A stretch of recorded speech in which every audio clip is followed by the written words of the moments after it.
that Supermassive have been playing.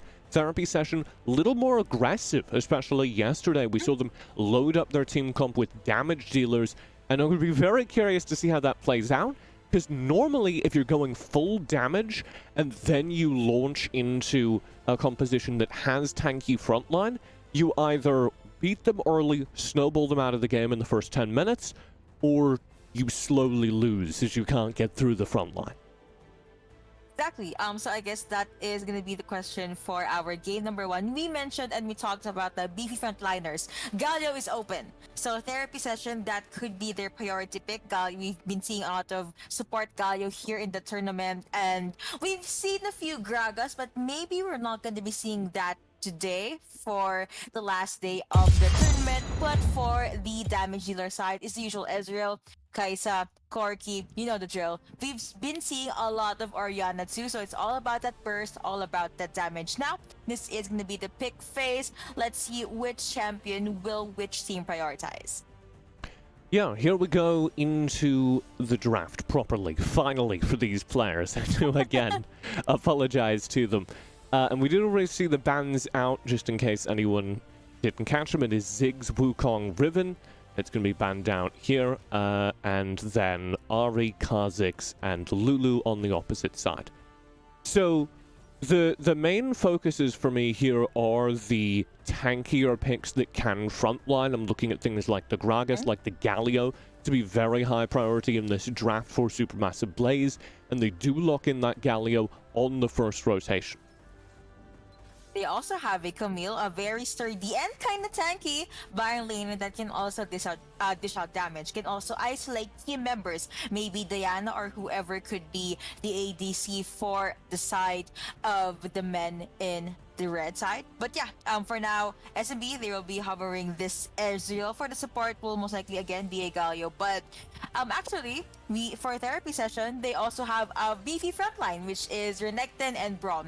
Braum for that AoE CC with the Glacial Fissure. Renekton a tad bit more single target, but at the very least, he can prevent Camille from snowballing, or maybe Pantheon if he decides to rotate over the Baron lane. Yeah, this is really interesting, because this is a different look from what I was expecting to come out, but it is something we saw during the group stage. I was going back and running through some VODs in preparation for today, and Therapy Session did do this during the group stage, actually, when they played Supermassive Blaze. They said, okay, we don't want to run the high damage composition into a tanky frontline, so we're going to take away some of these tanks. They get the Renekton, they get the Braum, they play a Vayne behind it. This is a very SEA composition. This is very front to back. It's going to wait until the late game to activate, because you kind of need the Vayne to properly teamfight. So it's vulnerable during the early and mid game, where a lot of the emphasis is going to rest kind of on the Renekton to play make, because Vi doesn't really do early game damage. She's just kind of there for the first 10 minutes of the game. So until the comp comes online in the mid game, this is a little bit vulnerable for Therapy Session. And over on Supermassive Blaze, they're also going to be waiting for the mid game. They're a little less tanky. They've got the Pantheon to give them opportunities early, and I think they want to start rolling much quicker because of that. Exactly. I too is expecting Supermassive Blaze to just be a lot more aggressive and a lot more powerful for the early game. Comparing Vayne to Ezreal, Ezreal tends to go online a lot more earlier. You also have that Akali that has the mid-game power spike. So yeah, we will be expecting more aggression for the side of Supermassive Blaze. However, once the late game starts, if Therapy Session will be able to prolong the game long enough, I believe they could secure this match. You talked about the Vi earlier. I personally would have preferred a Lee Sin jungle, but I guess Therapy Session is a lot more comfortable with the Vi. Yeah. I'm a giant fan of the Lee Sin jungle, but the reason people go for the Vi is because of her utility in the late game. And early game Lee Sin jungle is incredibly powerful at getting kills, but unless you get those early kills, Lee Sin's just a kick bot for the rest of the game. That's the only thing he does. True. Whereas Vi actually has the potential to do damage in the mid to late game. So oftentimes the thinking is we'll sacrifice our potential to get an early lead in order to have tools that can open up the game in team fights for us later. Speaking of opening team fights, or maybe fights, looks like this is the usual love tap at the Baron lane side. Tactical sweep already being used, but no full commitments yet. Rather, Pantheon will of course make his way up top as well, but he got seen by Renekton. I thought he was gonna use Slice and Dice, and maybe some pick off will happen there. But looking at the mid lane side, you have the Twilight Child being used by the Sakali. No actual commitments as well, so they just need to survive this early game. You know, someone who wants to survive the early game too, Renekton. Suns did connect, and at the very least, Pantheon was not able to finish out the kill. So we get the early game visit that we were looking for from the Pantheon. And this is going to be the impetus for Supermassive Blaze for the next couple of minutes. Pretty much until the 10-minute mark, they have an advantage as a composition because they have that Pantheon who does early game damage. And no, they didn't get the kill up top, but they do make it unsafe for Fi to stay. And that means that this top lane wave is just going to get shoved in. It's going to get entirely killed by the turret. And that's a massive gold advantage over to Lonely Kid. He's going to get 2 waves underneath that turret. And it looks like the red team would want to get a kill, but looking at the Dragon Lane side, it's going to be Flash being used by Vayne. Brown did take a lot of damage there. That is going to be the hookshot being used by Camille, and the tactical sweep as well. Diana does jump in, and that you have the stuns connected for the shot being used as well. No one actually died, so it looks like therapy session, they held out just fine. But again, when it comes to the gold and the XP, we could see that Renekton is still lacking. Yeah, a rough time for the Renekton who wanted to be kind of that early game presence, as we were talking about for therapy session. Renekton is one of the few top lane characters that can show up around first dragon fight and really do damage if you earn a lane lead, and that's just not going to happen. But it's not the end of the world, because again, this is a Vayne team. Again, this is all about Joey on his trademark Vayne, down in the bottom lane. So, nothing that happens during the first 15 minutes of this game really matters to therapy session. So long as Joey lives, so long as Joey gets gold, the first 15 minutes are free. Ooh, it sounded to connect, but Taunts will not connect at the very least. Galio will still get to live another day. Mystic Shot misses as well. And you're right. For therapy session, they're just trying to survive the, let's say, 10 minutes, the first 10 minutes of the game. And this is your usual protect the queen, protect Vayne composition. You will have Renekton taking the damage and Pantheon taking that crowd. Oh, that was so close. I did not breathe there. But okay, guys, he's alive. But looking at the Baron lane side, someone almost got taken down. It's a lot of damage being taken by Renekton, but Camille will be able to hook shot her way into safety just in time for the Herald and the Dragon to spawn. And this was why I drew our attention up towards the top side, because the one thing that I think is the problem with the early game premise we had here from Supermassive Blaze is you're never going to knock a Renekton out of the game entirely. He's doing less damage, but you're not going to be able to kill him. And now they've got a team fight. Assault in Batty has been used as well as the ultimate coming in from Pantheon. Now you have the hookshot connecting, but then here comes the Gizzard Fish connecting onto 3. Blue team being able to get first blood, and with that, Akali was able to get a kill onto Renekton, but Diana was able to close out that fight with that double kill. One last hit. You have the adaptive defenses being procced by Camille, but Vi does flash in and the finish off the kill for herself. It was a 1-2-2 in favor of therapy session. I don't know that they can get the Rift Herald off of this, and Tulkas will get a place at least, maybe the whole turret down bottom. Here's the Rift Herald tech. Nakris in the area. Nakris is definitely in the area. Taunts are gonna come through. Trial shot being used by Akali. Shuriken flip has been popped as well, but it looks like Galio was able to steal the Rift Herald. Hero's Entrance being used, connected onto none, but at the very least, no one from therapy session got bursted down. Now you have this 2. With that 3 champion unit on the hut, but Diana will be able to stay close to her turret. 3-2 on the scoreboard right now, still on the lead in favor of the men in blue. And that's actually a really important takeaway, because the Rift Herald is what defines early game control. The Rift Herald is what gives you the opportunity to open up the first 5 minutes of this game, which is exactly what you need to do with this composition for Supermassive Blaze. If they lose that Rift Herald, they have no way to take early turrets. There's an attempt to burn down this dragon during the reset, knowing that Supermassive Blaze had to reset, had to go back to base, and it does work out there for therapy session. They're able to get back on the map and get the Drake, which certainly isn't bad, but they were really looking to deny that first Rift Herald away from Supermassive Blaze so that they could keep scaling, keep playing to their late game win condition. And speaking of scaling, looks like their key damage dealers are holding out just fine. Winter's Bite apparently did not connect. And now it's back to the usual lanes for the champions, Camille. Still trying to out-sustain this Renekton. But you have Galio now at the mid lane accompanying Akali. They will most probably try to take down the mid lane turret, but Vi is there to clear out waves. They are. Ping's going through the map right now. Now you have Galio that is going to taunt connecting. And then here comes Akali. She can flip in. You also have the barrage being sent out, but it was too late. The assassin was able to assassinate the ADC. And with that, it will be a turret going over to SMB. Yeah, I don't know how that happens. There's just no defense rotated to the bottom side of the map there for therapy session.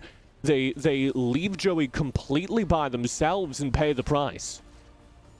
Speaking of paying the price, looks like this Renekton will also pay the price for overextending Hextech Ultimatum connecting. You also have, I think that was a bit too much, but Pantheon also used the Grand Skyfall to make it there in time. And looking at the midline side, it's immediate automatically connecting onto one. Akali taking out so much damage and she still gets annihilated at the mid lane. Galio though will be a-okay, but now it looks like SMB, Camille and Pantheon, they are making their way down at the mid lane. Both of them does not have the ultimate, but they still have CCs, they still have the damage. Now you have the if you continue onto one, Brom does get bursted down, and with that SMB, they're looking for their next possible target. Mystic Shot does connect onto Vayne, but Vayne is still a-okay. Dangerous moment happens in the mid lane across the map, and this is really good play by Supermassive Blaze. You can tell that they know what I said at the very beginning of this game, which is their composition has an advantage for the first 10 minutes or so. And so they're really trying to push their early game and force these fights. And I don't think they've quite earned the advantage they need. I don't think they've quite shut down the Vayne to an extent that it's going to make a difference. But they're very clearly trying to do that. And I think that's a very good sign for this team. Yes, just try to stop the key damage there from snowballing. At the same time, they're doing this macro play. By the way, they're the only team in this game, number one, that was able to take out one turret. Therapy session still yet to get their first turret, but looking now at the Dragon Lane side, Dash not connecting. 5-point strike will connect though, and Akali still gets to live another day. 11 more seconds before her herald is up, but that is gonna be Vi fully committing onto Akali. A lot of damage being taken by this assassin, but okay, she's still alive, she's breathing, she still has her kunais. That was the longest Vi ultimate I have ever seen. Here's the Rift Herald summoned in the mid lane to try and draw focus away from the second Rift Herald. We'll see if it works. Let's see if it will work indeed. Okay, I still zoning out. Looks like things are going pretty well for the side of Supermassive Blaze. Now, therapy session, they're still looking for their next target. I mean, which lane rather will they choose so they can get more gold, actually make the map smaller for SMB. But SMB, they do not want any of that because now they're prioritizing the Rift Herald and will get this non-contested. Yeah, so the Rift Herald does crash in the mid lane. That takes the mid turret.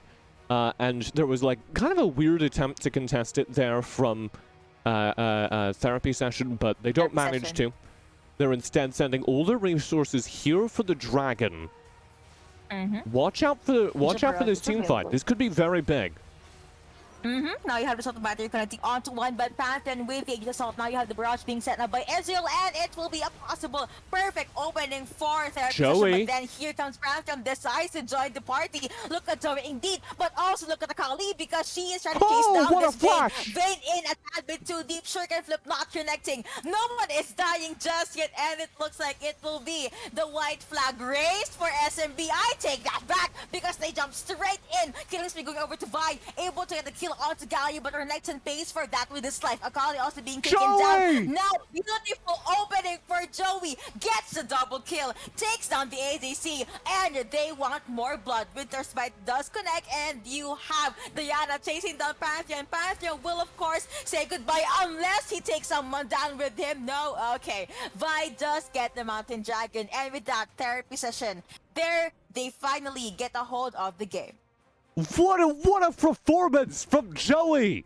That was the team fight where Joey needed to step up and win the game, essentially. He's only on 2 items. It's not the biggest power spike, but 10 minutes is a big marker for tank compositions because that's when the tanks have first item, second item, and can hold the front line. And we see that there. There is enough space created in the choke points that Joey can just tumble through the team fight, and he's able to land auto attack after auto attack, even under threat. Yes.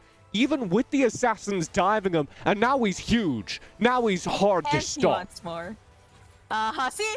Right on track. He is hard to stop. He is now at the killing team, but he does get stunned with that. But it's going to be A-okay. It's going to be a 3v2 there at the chase. Geisha Fisher connecting. He gets the double kill, but then here comes Ezreal. Oh my no God. rounds available, but now the positioning from this guy is immaculate. He, however, does get pressed down by the Akali. Now, the side of their position, they are forced to back away.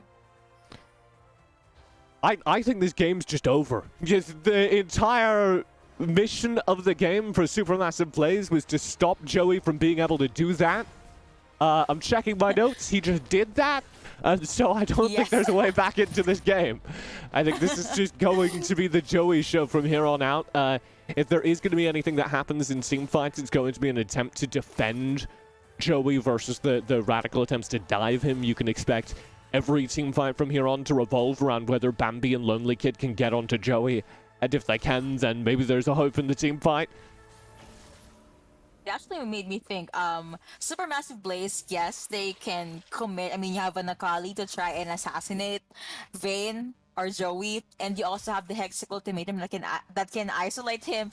But then again, you still have Vi, you still have Renekton, you still have Diana. So it's a matter of who will we prioritize. And the fact that Vayne is obviously now online, Joey has immaculate positioning again. So yeah, it will be a huge problem for Supermassive Blaze. But me being me, I'm just gonna say it's not yet impossible. But you know what? Okay, right on cue then. Looks like Vi will be boxed in. Apparently gets a kill onto Paranton. Taunts coming through, but apparently it will not be enough. The barrage has been set as well. Now you have the Vision connected onto 5. But goodness me, here's now Joey. SMB, they decide to re-engage. Here comes Joey. Indeed gets a kill onto Akali. Apparently I was wrong. It is she is not enough to assassinate Vayne. Instead, she was the one that got bursted down with 2 kills in their pocket, maybe even 3. Now therapy session, they want more blood passive brocking, taunts connecting, but still they are dying. Camille does get the kill onto Joey. With that, looks like it will be the white flag being raised by therapy session. Still 2v2,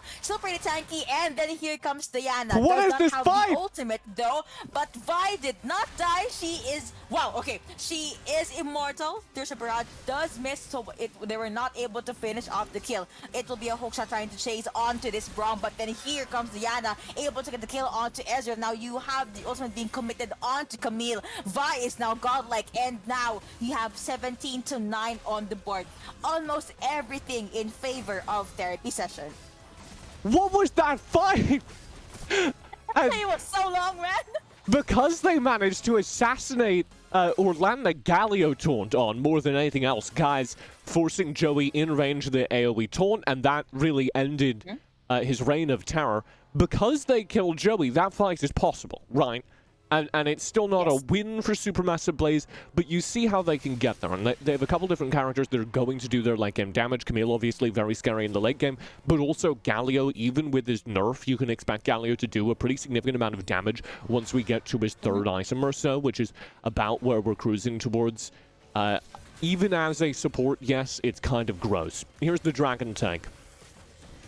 Now let's see. Oh, the barrage actually got sent out too early, so it looks like therapy session will still get their hands on that Ocean Drake. They do not want to fight. Instead, two things. They could reset or get Baron. It looks like Vi will try to get vision on the Baron pit for now, but I don't think they will commit. Therapy session though will hold their ground into the mid lane. Ezreal is right there, as well as Pantheon. They could try and pick off this Vi, given that she is far, far away from her other teammates. Joey is far away from where the action will be, and now it will be a 1v4. She does become Goldie, but I think it will not be enough. But then here comes Braum being able to use the Glaze of Fisher. Here comes the tactical sweep. Hero's Entrance will be used, and then here comes the Hextech Ultimatum. They're trying to annihilate and go at the back line. The A shutdown onto Vi. Akali getting a double kill, but it looks like it will be the Joey show yet again. Rapids going over to Diana. Joey trying to go up against his 1v2, but he will be able to secure that kill. This Vayne hurts a lot now, and that will be an ace in favor of Therapy Session. Triple kill for the ADC, and they only got 2 champions down for their team. And that will be game number 1, picked up successfully by Joey and the rest of Therapy Session. What a performance! What a game 1. Entirely around the Vayne, you build the full tank Vayne composition, and you deliver with a 10-minute team fight that Joey cleans up in style, and follow-up that earned them a very, very definitive game 1. That was a beautiful game. I mean, in the early game, it was obviously going over to Supermassive Blaze. You mentioned this, they have to close out the game or try to close out the game in 10 or 11 minutes. By the 12-minute mark, that was where we discovered, oh no, it's Vayne. She's alive. She's online. And yeah, them being able to just wrap it up, get the objectives, it was everything they could ever ask for. On top of that, Vi was pretty healthy, so not only can she take damage, she can also go with the pickoffs. I do understand the last team fight though for Supermassive Blaze. Again, Joey was far away from where Vi was, so maybe they thought, okay, let's try to get the jungler down and then try to go with the 1v5. But they forgot Vayne can be very mobile with the tumble, and and then here comes Joey, and then despite the Camille having the Hextech Ultimatum to try and isolate the key targets, it was not enough. Yeah, I was really impressed, and this is the second time in 2 days I've said this. But I'm really impressed by the Vi player here. I unfortunately don't know how to say their name, but their positioning on the map is really good. Even just the way that they're able to play macro and set up defensively in those fights is really good. And I think it has a huge impact on how easy it was for Joey to find opportunities. They were kind of operating as a third tank in those team fights. And when I'm looking at compositions like this, I oftentimes say that you need 3 tanks. They're a little light here because you're running the Vayne behind just Braum Renekton, but you have that Vi putting out so much stun and so much CC that it's almost another tank, essentially. True. And now I'm starting to realize that your Renekton Vi combination also works if you have a Vayne. I mean, single target stun, and then Vi is also single target, then Vayne can just take anyone, literally anyone. So yeah, it is the Protect the Queen composition, and Joey really delivered. What a way to start the Grand Finals, am I right? What a game 1. We're going to go to a break. We got a game 2 after this. You won't want to miss it when we return with the $2,000 Grand Finals of the Wild Rift EU Series.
Ladies and gentlemen, welcome back to the Wild Rift EU series presented by the Purge tournament. My name is TJ, joined once more continually by the wonderful Yuko as we get ready for game number 2.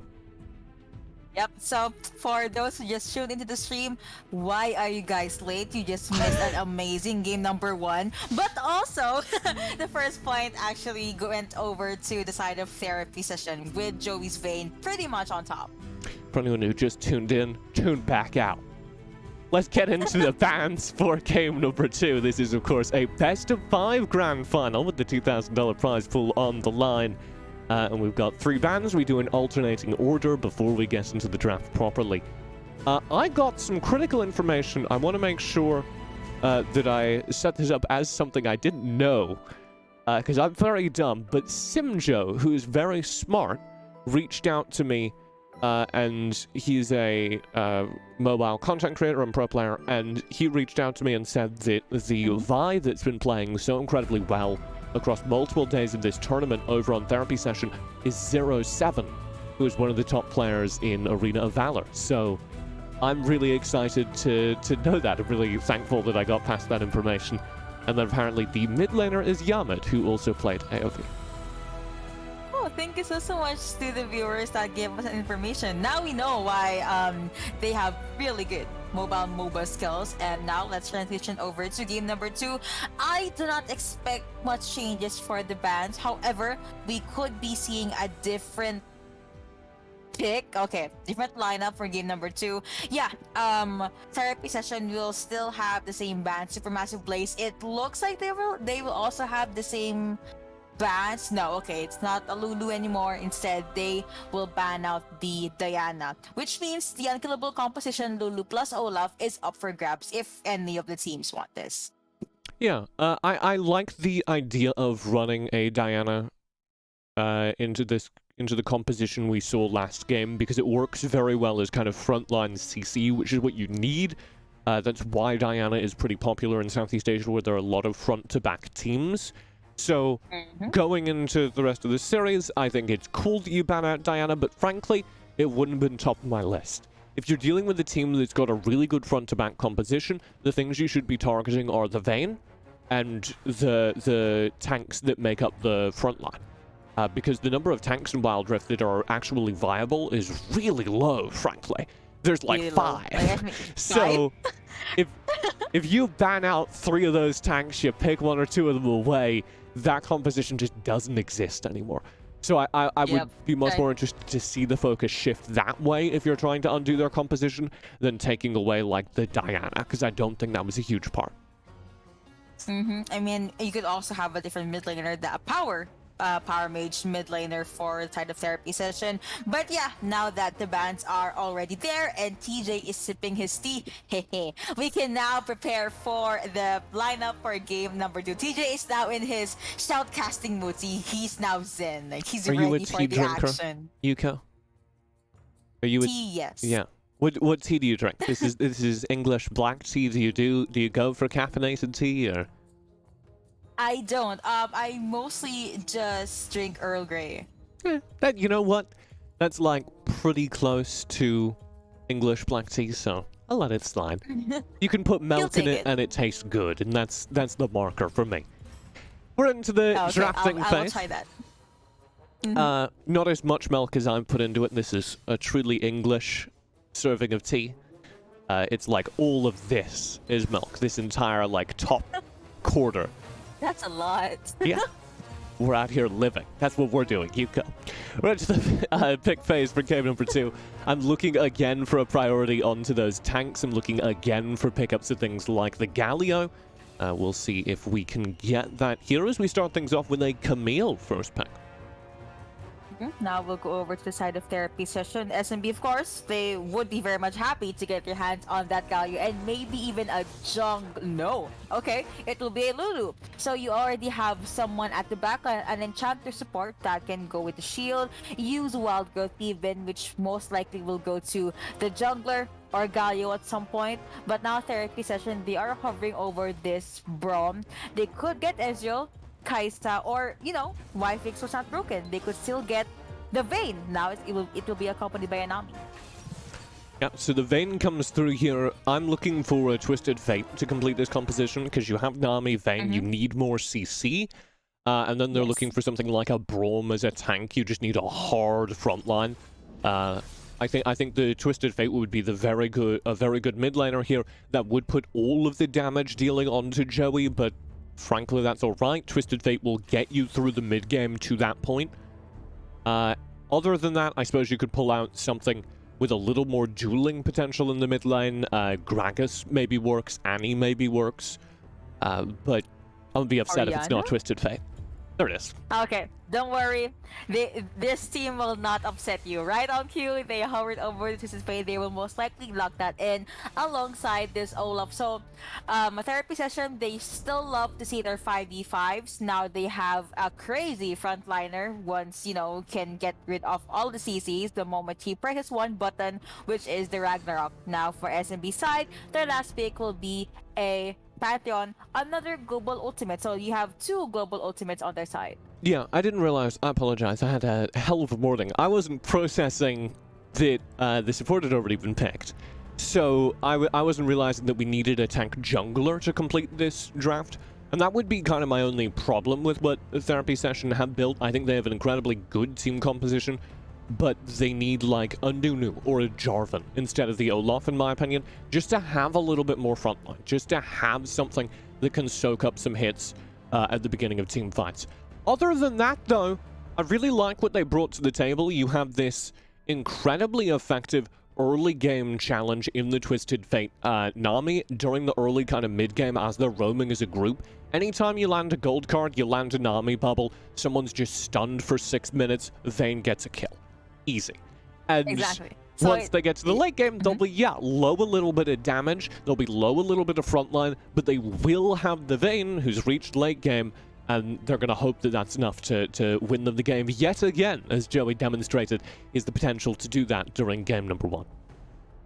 Yeah, Vayne at the late game can just one-shot anyone. And speaking of Vayne, now we will dive into the Rift into game number 2. Apparently it's a 1-2-2 setup this time around. They will try to just duel it out against this Lulu who is sad and alone in the mid lane and only has her Q available. So yes, now Galio will help that Enchanter support out, leaving Kaisa alone at the Dragon Lane side. But yeah, it just gives a lot more space for the side of super massive plays. Nami in the early game is very, very irritating because of either the ebb and flow or the aqua prison. But for the early game, it looks like they picked up this ebb and flow for the sustain. Stuns coming through for the side of Renekton. Tactical CPB used by Camille. But yeah, a lot of life bars being down in the early game. So, we talked a lot about the therapy session composition. I want to give some credence over to what Supermassive Blazer built, because this is much more them than game number 1. They do have a really heavy tank frontline that's going to do well in the mid-late game with this Lulu. The one thing that they're maybe struggling with is they have Kaisa, who's just not as good at late-game scaling as Vayne. Kaisa's going to be very good during the mid-game, going to be very good if she can start rolling with an advantage, but doesn't do as much damage as Vayne, will lose that 1v1 if it comes to that. So they need to find value on the map during this mid-game. Before the Vayne is super scary, they need to take control of the game, and if they can fold that Vayne behind, then again, there's not a whole lot of damage aside from the Vayne over on the therapy session side. Oh my goodness. So it is possible. Having said that, we're watching Joey at the 1 minute 50 second mark bully 2 mid laners behind their turrets. So it's not started great. Yeah, not starting great. But at the very least, there is one great thing that happened for the side of SMB, and that is Renekton was able to solo kill Camille. They were able to get first blood, so he has a bit of a more breathing time this time around. Guys, again, still alone, so they really need to just focus, or rather, give space to Kaisa, let her ramp up on damage, just so when it comes to the mid game or maybe the 7-8 minute mark, she will at least have enough damage or have enough sustain to go up against this Vayne. And that's going to be very difficult because they're intentionally not fighting the Kaisa, right? This is kind of the brilliance of putting that Kaisa down in the bottom lane, forcing that Kaisa out of matchup. Stuns after stuns connecting, but not that it's gonna be the dominance being popped by Renekton. He, however, does get back in. With that, he gets bursted down by this Galio. Olaf forced to flash out right after getting the kill onto the Crocodile. Lulu does have wild growth, but it looks like she will just use her Q to zone Nami away. Olaf down to the last 2 bars of his health. You still have minion waves pouring in, but it looks like SMB, they decided to not go with the push and just take the reset in. So this gives more space for Vayne and Nami to continuously bully the mid lane. Yeah. And you can see they've just locked this Kai'Sa down in a matchup versus Twisted Fate, which is like, fine. She's not going to lose, but she's also not going to win. She's not going to have any opportunity to do anything.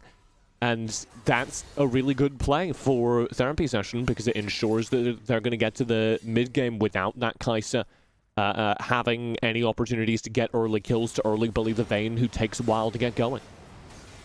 Here we go, but okay, I thought they were gonna go with that kill, but yes, right on cue, it is a good taunt from Galio, making sure that they will not be able to get the kill onto Lulu.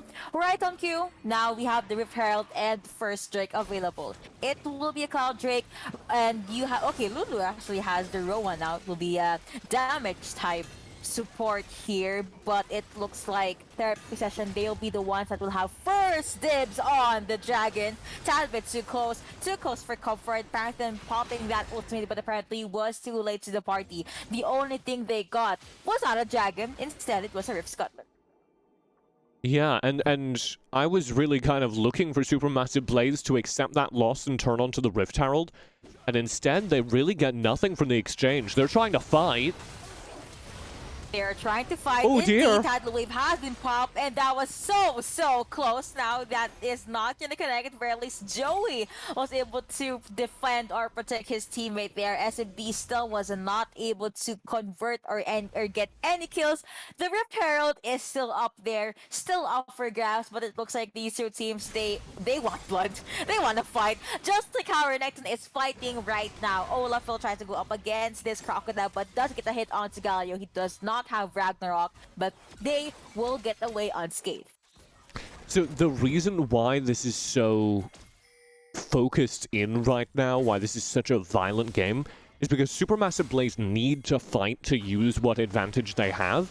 And you can see that there's just no way for them to win these fights because they keep getting forced into very defensive 5-on-5s, with Joey being able to just free fire. Free firing now, Hexic Ultimatum as well as the Destiny has been used, and goodness me, it will be a bye-bye for Pantheon, even though Lulu already used the Wild Growth onto him. With that, it will be the Rift Herald going over to the side of Therapy Session on top of the first Drake. So this is a lot better. The early game for Therapy Session compared to game number 1. Right after securing objectives, they immediately will look for a turret to take, and they have their eyes fixated on the Baron lane. Here comes the Rift Herald, a desperate attempt to defend. Grand Skyfall will go through, Tidal Wave will connect as well, but Nami does get turned into sushi. Now Renekton looking for the hunt, still trying to chase down this Olaf. He is on Dominus mode. Camille will just get the recall. Looks like they will get to live another day. Joey still having space, still has time to ramp up on damage, and it looks like Olaf will... Okay, that's not they were gonna... Okay, they're gonna get mid-lane turret. Good. Galio will be there, of course. He does have the taunt. Taunts will come through, will connect on the two, but looks like he will have to pay the price, which is his life. But no! Here comes Renekton being able to get the kill onto Vayne. Bubble will not connect. Supermassive Blaze pretty much happy to pick up that kill. Yeah, Joey gets over-aggressive there in the mid lane, and yeah, they get punished for it incredibly effectively. As Lonely Kid comes in on the flank and spots off the kill. That's what Supermassive have been trying to find for the last 7 minutes, as they just keep getting denied control of the game. The map movement right now from Therapy Session is incredibly good, and because they keep getting the advantage in these fights, they keep having a player advantage, or as we saw in that last team fight, this teleport in from Yamid on the Twisted Fate, his Destiny getting him into position to cut off the retreat of Bambi and just find a 4v1. It's stuff like that that's made it so hard for Supermassive Blaze to get anything on the board. So when they just get handed a kill by Joey, they have to run with it. Here's the response. It's going to be a focus onto Tulkas. We've seen a couple of different attempts to assassinate Tulkas. This one gets distracted by a blue buff earlier.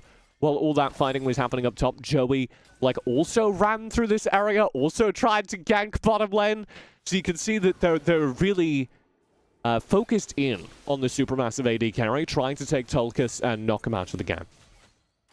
You mentioned how well or how amazing Supermassive therapy session rather is with their map control and their map vision, and right on cue, they get the kill up top. They were also able to get the buff there, but now looks like they want to fight. Destiny has been used. Gold guard connecting onto one. A lot of damage being dished out by Twisted Fate. You have it connecting onto three, and now this is go time for therapy session. Olaf does get the kill on the support, making that a double kill. In fact, Killer Instinct being used by this Kai'Sa in wild growth mode, but apparently they were not able to go with the trade. The men in blue will be able to get the Rift Scuttler and possibly even the Dragon. Kai'Sa and Lulu still trying to see an opening, but there will not be any opening. Grand Skyfall in, but the bubble connects and Pantheon Just ran into goodbye. a brick wall, Yuko!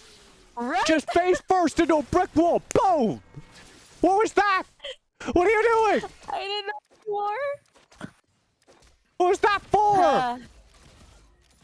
I guess. Okay, I'm gonna try to be. You're I'm 2 gonna try to HP! analyze that. I mean, okay. It's a Lulu twisted was there, face! Kai'Sa was there, so maybe they tried to steal. I don't know, but what I do know is Galio will dash in and get a taunt into Twisted Fate, but Twisted Fate will be a-okay, but will not connecting. You have that possibly being used as well, but now Olaf is gonna get skill onto the crocodile. Now you will become bad, good sir. Legendary going over to Olaf, and Lulu had no other choice but to mourn for the loss of her teammates, and it was a 2-0 in favor of therapy session. Yeah, the therapy session are just running over this game. Supermassive look tilted. Supermassive look incredibly tilted. That dragon was already dead. There was no way the steal was going to be in time, and that should have been the call. Especially with the Twisted Fate in the pit, there's just no way you survive that experience. It looked like it was an individual call. It looked like Bambi was not synced up with the rest of his team. Just kind of disastrous, and they're going to keep trying to fight. It looks like this is a reset moment from Supermassive. I think, you have a best of 5. This needs to be a moment where you go, okay, we've lost this game. We're going to get our heads back into it and start talking about game 3. Oh, that gold card really hurt. And now 10 minutes in, it's an 8k, almost 9k goal lead in favor of therapy session, and they are just storming the lanes wherever they would want to go. Ping's going throughout the mid lane. Joey is there as well. Vayne already has Blade of the Ruined King and is sitting comfortably with her KDA. Galio gets bursted down, and then Renekton was forced to slice and dice his way out of there, out of the area. Now SMB, they will try to defend their mid lane. They do go up against this Rift Herald, but it looks like therapy session, they're just melting down not only the champions but also the towers of their opponents. Yeah, whenever you see a team move across the map like Supermassive are right now, they're not going to get a kill. Oh my god, they're going to keep trying to roll this. Joey! Oh no, that was Joey. That's disastrous. This back and forth of a game, gold card connecting, but now they are gonna go with the fight. Huge capital F4 that fight. Wild Gold will connect onto one. Now you have the killer instinct being used by this Kai'Sa, but at the very least there will be the hero's entrance from Galio. All for the front line does get some damage in, but therapy session they decided to not overstay their welcome and just allow their opponents to reset. Yeah, so whenever you see a team move like we just saw Supermassive Blaze move, where it's just 4 players like roaming around the map as this weird squad, matching the rotations of the other team, 9 times out of 10 that team is tilted out of the stratosphere. They're just not moving proactively. And I wanted to see them, like right now you can see we've got a Drake coming up. All of the movement that Supermassive just did, 0 wards by the Drake, 0 setup for this dragon fight. Really a missed opportunity. And that, to me, indicates that just this game has gone wrong. We're sorting out what to do about it, and hopefully there can be a bit of a mental reset. They did just get a reprieve killing Joey. Maybe that gets them back into this game. More likely, we're talking about game number 3 at this point, and we're seeing if Supermassive can screw their heads back on in time to turn this series around. Let's see if they will. However, it looks like Brandon got caught out there, and a flash in immediately for Olaf, and they do get a kill onto the ADC. That will connecting onto one, and that bubble connects as well. Double kill going over to Camille. She is now on a killing spree, and it looks like right after we expected or hoped to see that SMB will screw their heads back in, it looks like therapy session. They're able to put a hole onto their enemy space. Destiny has been popped to at very least try and get some vision in. And with that, the Baron, the huge purple worm, is a green light for a therapy session. His Baron is up for grabs here. And GA is available for Olaf, though. Okay. yeah, they were just waiting. Usual dance. They were just waiting to see if Supermassive would run at them, because they might, right? That's what Supermassive have been doing. And Supermassive run at the Dragon instead, giving up the Baron, taking the Dragon. It's not the worst call in the world. They can at least get it. But, oh, this is weird. This is a split take. They want to go with the steal. Renekton does flash in, but at the very least, let's see if they're able to steal that Baron. That is to be a hook shot in. A lot of auto attacks connecting onto Galio, but sadly, they were not able to steal the Baron. Again, at the very least, they were able to get Dragon. 54.6k for the side of Therapy Session and 40k for the side of Super Massive Blaze. You also have 13 and 5 on scoreboard, and it looks like Therapy Session, they want to balloon the lead in further. Yeah, that's an example of just playing like solo queue. Because in solo queue, you flash into that Baron pit as Renekton, and who knows what happens. But in organized team play, there's just no realistic way you steal a Baron as Renekton. So you can definitely see that Supermassive are out of this game mentally. And I hope that turns around. I hope they get a reprieve in between these two games, but right now, hopefully, this doesn't look good. Really does not look good. I mean, Olaf just clicked that superhero button, that Ragnarok, and he was able to just shoot the members of SMB away. You have Nami with the continuous poke as well. They focus a lot at the bot side, but they forgot there is also a top side with that Destiny has been procced, and it looks like it will be another fight initiated by Therapy Session. Beautiful title wave coming out from Nami, and again, the life bars of Supermassive Blaze are being withered down, and with that, Therapy Session locks in game number 2. A 2-0 in this series, putting them one game away from the tournament and the Lions' share of that $2,000 prize pool. Here at the Wild Rift EU Series Therapy Session beat Team Queso to get here, the reigning European champions. And here in this grand final, Yuko, I'd wager we're getting a taste of why. Exactly. So, I would like to talk about the ADC matchup. Kaisa was left alone in the bot lane in the early game. At the very least, I was thinking, okay, she's alone. No one is technically going to where her lane is, so maybe she will have time to, again, ramp up on damage, maybe get that kill. But then I realized, no, she's up against a Twisted Fate. He has quite the range, does have very good single target CC, which is probably why Kaisa was not able to snowball. At the very least, I was looking at Renekton. He was able to get first blood, did have quite the damage in the early up until mid game, but for the late game, he just became a walking stuffed toy. I don't know. Olaf was pretty strong there as well, and I have to commend this Nami. A lot of very good bubbles and tidal waves that just paved the way for Therapy Session to get game number 2. It is really easy to play, not to take away, it was good Nami, but it is also really easy to play Nami alongside a Twisted Fate. Nami Twisted Fate is this incredibly powerful duo, so it was a very well drafted composition and a very well executed composition. And yeah, to return to your point about that Kaisa being kind of left alone in the bottom lane, Supermassive Blaze had to do something about that, right? Tolkis was just in a lane that was a draw, and it isn't okay for the Kaisa to draw versus Twisted Fate when you need the Kaisa to be your carry, when the Kaisa needs to find early game value against the Vayne. So there had to be a response on the map from Supermassive Blaze, and there kind of wasn't, and there was just no way back into the game after that.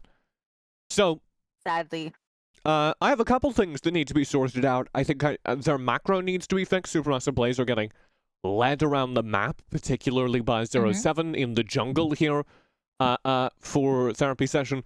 But also, I need to see just whatever was happening at the end of that last game where Supermassive Blaze looked really out of it, sorted out. They need to take a therapy session, go for a walk, come back, sit back down, and be able to deliver on the form we saw yesterday, because it definitely looked like they were a little tilted at the end of game number 2. It kind of looked that they were, and now we are at match point again. So if ever Supermassive Blaze has any other plans or any other ways to reset, if they have any more tricks up their sleeves, now is the time to show it, because after this break we will be seeing game number 3. So for that, we have been your casters. I'm Yuko alongside Miss TJ. We are gonna hop into a very short break. I will let TJ drink his tea and I will get some water for myself, but when we come back we could possibly be seeing the last game for the grand finals.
Welcome back to potentially the final game of the Wild Rift EU series. My name's TJ, joined by Yuko for what could be the very last game of the Grand Finals between Supermassive Blaze and Therapy Session. We do have a side swap, Yuko. We'll see if that makes a difference as we get into the bans. Yeah, I mean, at the very least, you will have first pick priority if you are in the blue side, so maybe you could control the possible flow of the game. But for now, let us take a look at the bans. Again, I don't think we're going to be seeing much changes, but the Diana ban did not do much for the side of Supermassive Blaze, so maybe they could default back to the Lulu ban from game number 1, if I'm not mistaken. But Ziggs, again, will not be able to see the light of day, so I'll get right on cue. There's the Kha'Zix and Lulu ban for Supermassive Blaze. Yeah, so the Kha'Zix and Lulu have been... The Lulu's the new thing. We've seen the Kha'Zix banned out very consistently here in the EU. He's a scaling assassin jungler, so he's very good for the EU meta. You're never going to see him or Ahri, because they're both those same kind of duelists who are very powerful at any state of the game. The Lulu is interesting to me here because there's been this battle over tanks in this series, where both Therapy Session and Supermassive Blaze are aiming towards the late game. Therapy Session, because they have Joey on the Vayne on these scaling AD carries. Supermassive, because it feels like they just like tankier front-to-back team comps. But they both end up aiming towards the late game. And Lulu is one of those characters who can facilitate a Vayne very, very well, facilitate a late game carry very, very well, because you can make... You know, Lulu's not a tank herself, but she can make any character a tank for the duration of a team fight, and that's very powerful when that character is doing the entirety of your team's damage. Exactly. So I guess that's the reason why we see the consistent bye-bye or ban or steal onto this champion. But for now, for game number 3... I like it. We should always refer to bans as bye-byes from now on. I think that's a very good solution, Yuka. Thank you. I'm gonna remember that from now on. But yes, no other enchanters, and we still have the consistent ban on Ahri, which is one of the strong, powerful mid laners that you just give her a snowball in the early game, and she can just charm everyone and make everyone dance to her music or something. But yes, now. Right after a quick reset from game number 2 and a side swap, let's see how well will Supermassive Blaze perform this time around. Suggestion, but I'm not sure if they're gonna do it, but something just at the back of my mind. Maybe they can try to get the Vayne, since I don't think Vayne is ban worthy, or at the very least, if possible, they tried in game number 1, but try to keep Joey at bay. No, I mean, it's what I said is that they should squeeze that AD carry composition, or the AD carry part of this late game composition, or the tank part of this composition. Those are the two really vulnerable slots here, and we don't see either focus down, and there is a priority here on the Braum because of how important it is to get that late game kind of nailed down, and the Braum is one of the most contested picks here. Supermassive, oh, they're gonna do it! They're going to steal away the Vayne, and they're going to go after these tanks as well. So you have Renekton and Diana Vayne. That's a ton of CC. That's a ton of stun available. You can afford to go with something lighter weight in the support role here, like a Nami. The Nami would combo very well with the Renekton with the Vayne because you have those point-and-click stuns. She could land bubbles on top of. Twisted Fate also slots in here. You can go just full CC off of this start. I would love to see it. I would love to see a lot of single target CC just to, literally stop Therapy Session from going anywhere near them. Okay, give me tank got jungle. Nami right. Let's see if we're going to be seeing a... Give me Nunu or Jarvan. Tank jungle. Or Pantheon. I think Pantheon's going to play Pantheon because that seems to be the only tank he plays, but I want to see Jarvan or Nunu. There it is! Okay. Prediction.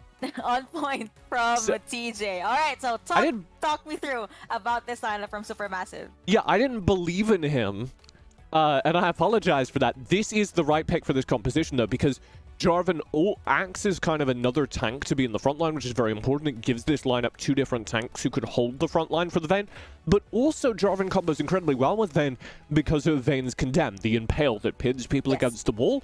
Jarvan can land his ult, and anyone who's standing in it is just instantly easy to impale. And the second you've landed that combo, you can follow it up with the full Nami kit, you can follow it up with the Renekton Stones, you can follow it up with Diana's Moonfall. It's a very easy to execute team fight. This is going to put the entire weight of this game, though, on Tulkas. He's the hard carry. He needs to go toe-to-toe with Joey, who's on the opposite side playing an Ezreal, and that's going to decide this game. They really need to step up their game this time around. But I do love the draft for Supermassive Blaze this time around. Maybe, I mean, I don't want to jinx it, but maybe we could be seeing game number 4 right after TJ Smirk. I think he knows we already jinxed the game. But yes, no, that was, again, I really love the draft. That was my Smirko. Damn, she's smart. That was my Smirko. I agree. I think this is the best draft that we've seen so far. I think this is the best draft that Supermassive have put on the stage so far. They need to deliver, of course. Drafting is only half the battle, no matter what people in Twitch chat say. It does not win you games on its own. And so the game starts now, and it's all going to come down to the execution of the 2 AD carry lanes. And pay attention to the Jin Zhao's first rotation. The Jin Zhao Twisted Fate is going to be the big early game presence here. That'll be over on Therapy Sessions side. Do want to see the jungle pathing for this Sinja, but alright, looks like it's I got you. we have to calm down for now. Thank you. Yeah. So it will be standard start for Sinja's side. Twisted Fate though looks like he's not right after taking some minions or escorting them into the mid lane. He will just take a peek, place a ward there to see if J4 will invade or make his way up at the mid lane side. For the jungle lane, it's the usual 2v2. But yeah, now seeing Joey on Ezreal, still a pretty mobile ADC. Let's see how will he perform. We only ever saw him on Vayne in this grand finals. Now he is forced to use a different ADC. I really did not expect that Supermassive Blaze would pick up the Vayne. But you know, we see new things every day. So beautiful Wild Rift, right? Yeah. I mean, I'm a massive fan, full disclosure. I am a massive fan of Ezreal AD carry. I think he's super undervalued. I think he's really powerful in the mid game. I think he does devastating amounts of damage in the late game. If you start rolling in the mid game, Flash Wolves over in SEA run a very good Ezreal. They really did. Okay, I think that's going to be the Supermassive Blaze being able to get the Rift Scuttler and then the first blood. Camille forced to use Flash as well as the barrier, but the Flag and Drag will be able to finish off the kill. So it's now 2-1 in favor of SMB. This is arguably the best way to start their game. Yeah, this is the best start to any game that Supermassive Blaze have had. They won in the draft. They won in their early exchange just now.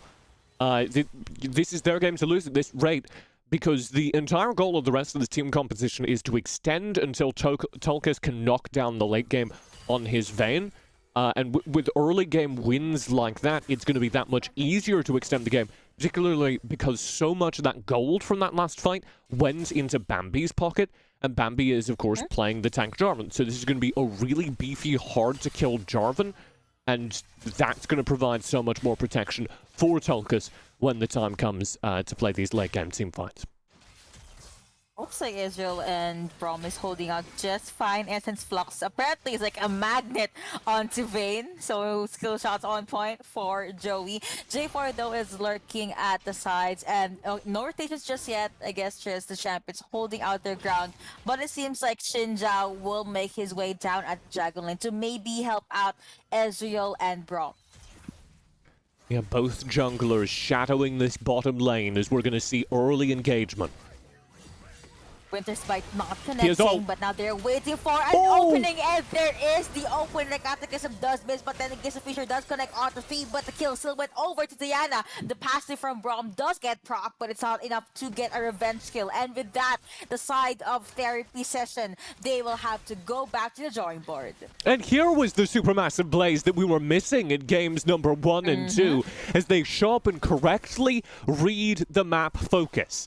Everyone vanishes, you don't see the jungler. Where are they going to go? They're going to go down towards the side of the map that has strength. That's the bottom lane for Therapy Session, the side of the map that hasn't been bullied so far. So they bring the resources down to match. They're ready when Therapy Session go for the shadowed play with the Jin Zhao. and they're benefiting from it with a kill. It's not the biggest kill in the world. You know, it's a little bit of gold passed around the entire team. Everyone gets an assist. But the most important thing is it's continuing to extend this game, which is the priority. Because again, you're playing a Vayne comp, you're just playing for time. Playing for time indeed, but looks like you have the side of therapy session having first dibs onto the Rift Herald. Wards are being placed and vision given for Renekton. With that, it seems like Supermassive Blaze will just finish killing off rather, this Mountain Drake. And yes, okay, Rift Herald does go over to Xinjiao and probably go time after a handful of seconds. Twisted Fate was able to zone out Diana. And it looks like, okay, J4 already on the Kings, being able to get that kill onto Joey Min despite not connecting. You have the dash coming out from Renekton and he still gets to live another day. Destiny has been popped, vision given, but it looks like Twisted Fate cannot juggle that 1v3, so he will just try to close out Diana's escape route at the expense of one bot lane turret. Here's the Rift Herald spent instantly in the mid lane, though they know all those resources are down bottom.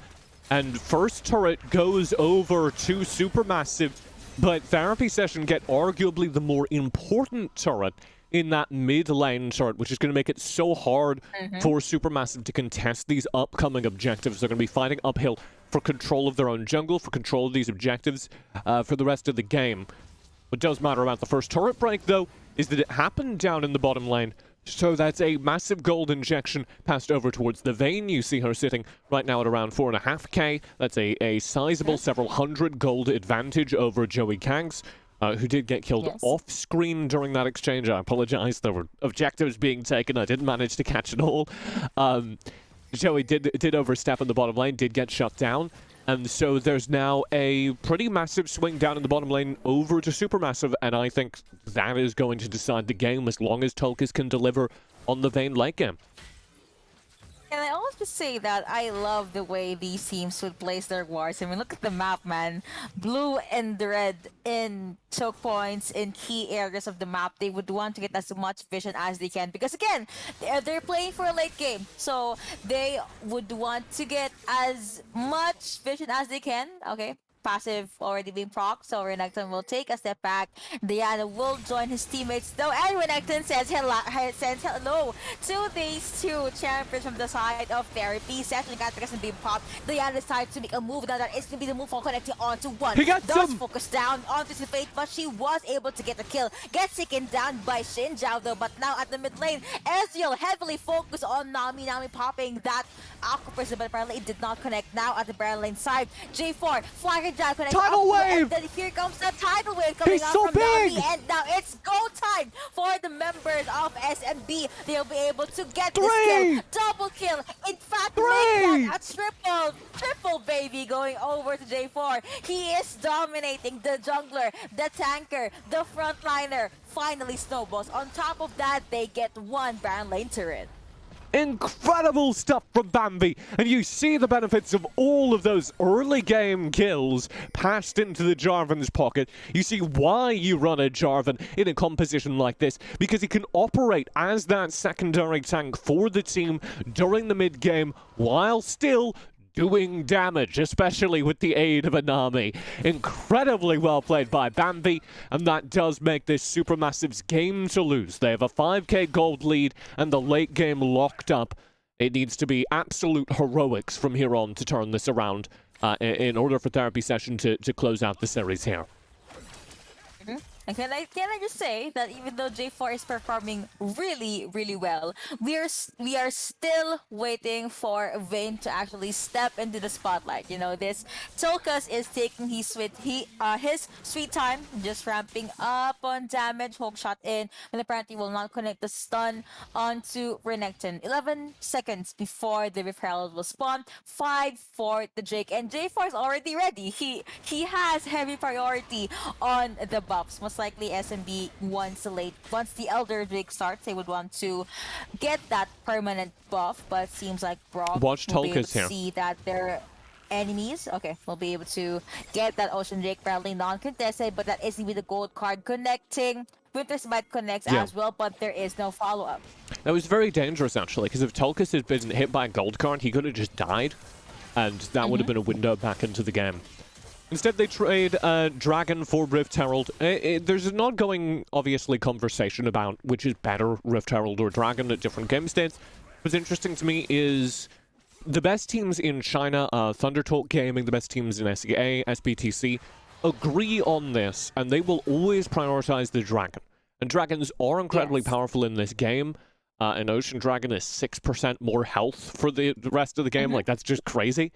So, they will always prioritize Dragons, and I think they're right. I think they are correct to always prioritize Dragons, and Rift Herald, though it may get you a gold injection, a turret, like, you're down 4,000, 5,000 gold at this point in the game.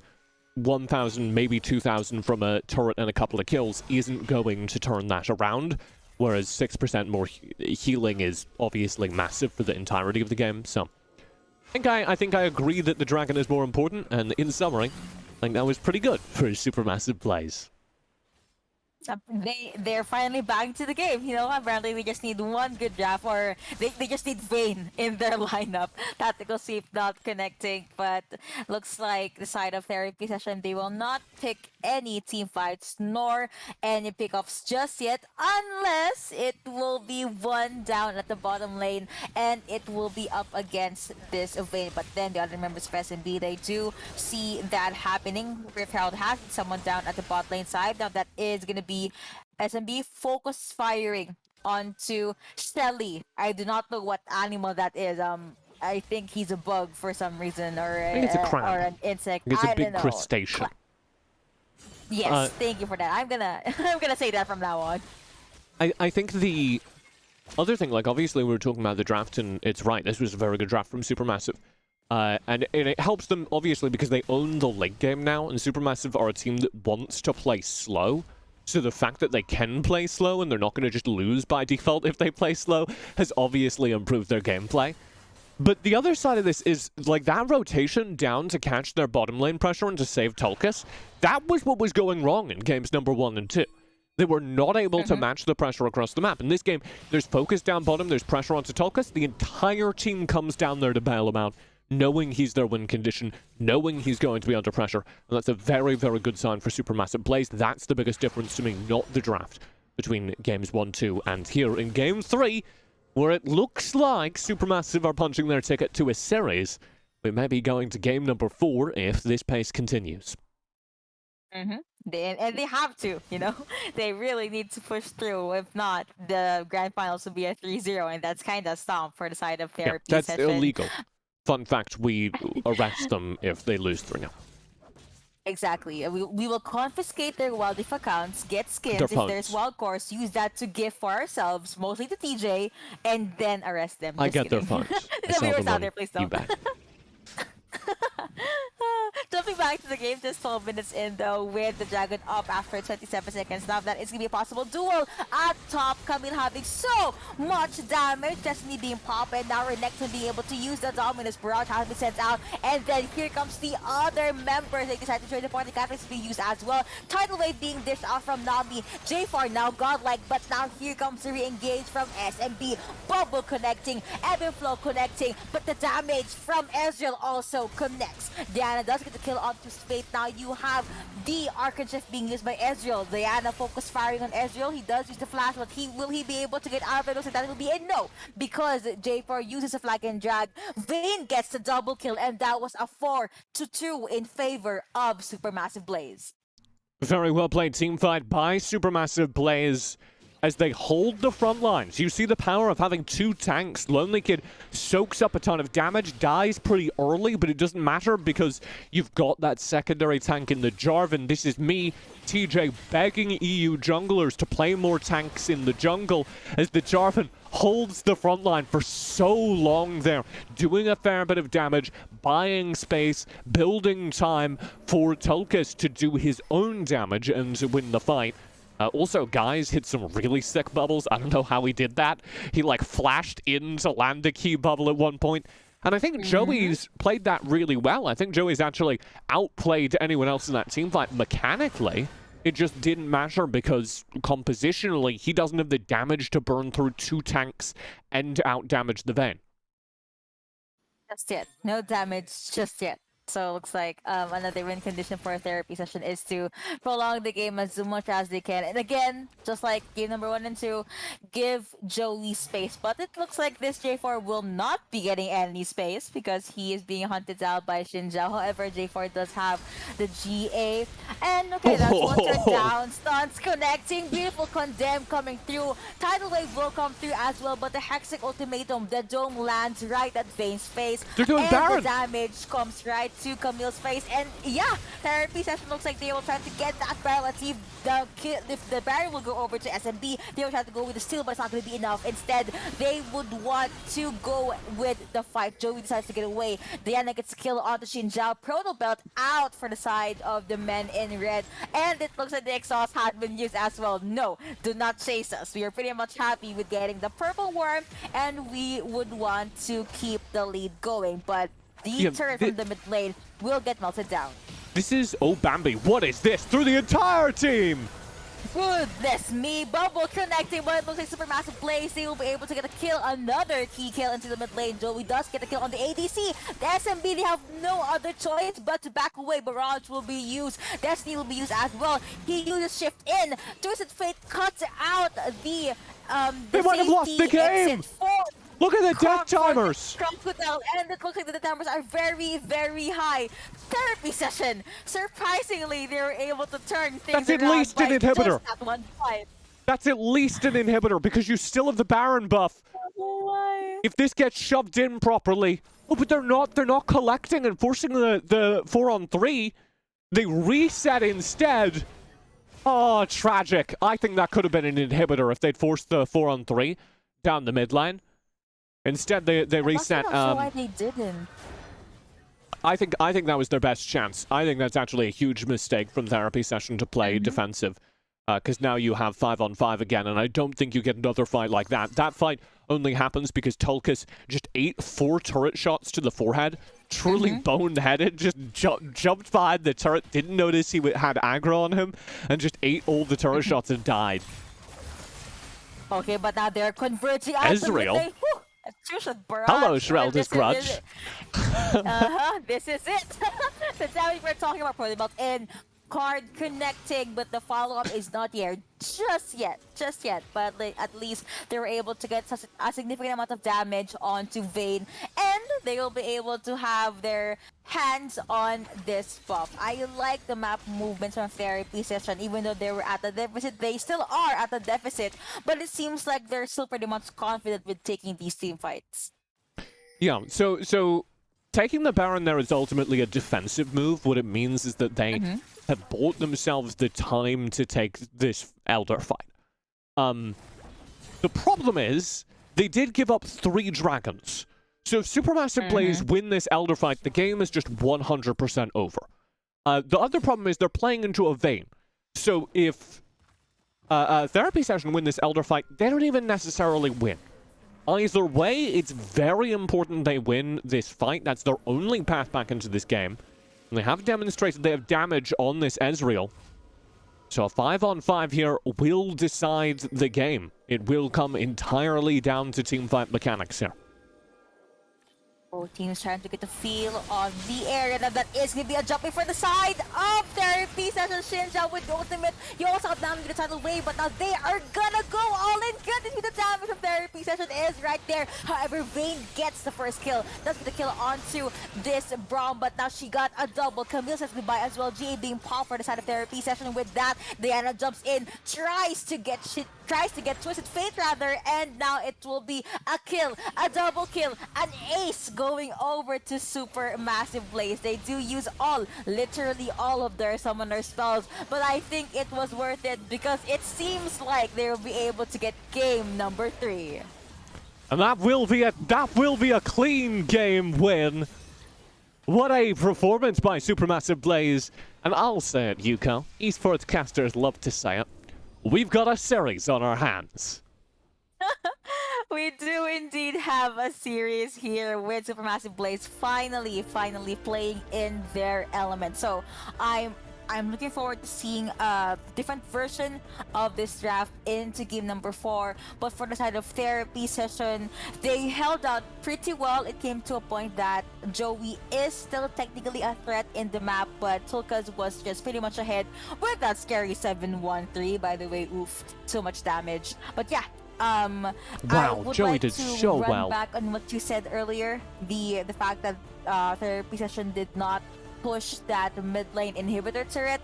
Things could have been different if they did that call. I understand they do have the respect for Supermassive Blaze, but that pretty much called or ended the game then and there. And yes, I have to agree, Joey had so much damage.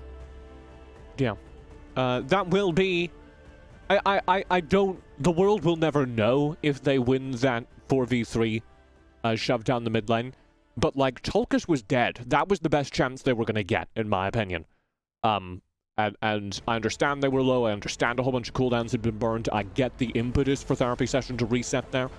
But you're playing into a Vayne composition. You're never going to win if the game keeps going. So I would have really liked to see them take that risk and go for the 4v3 down mid.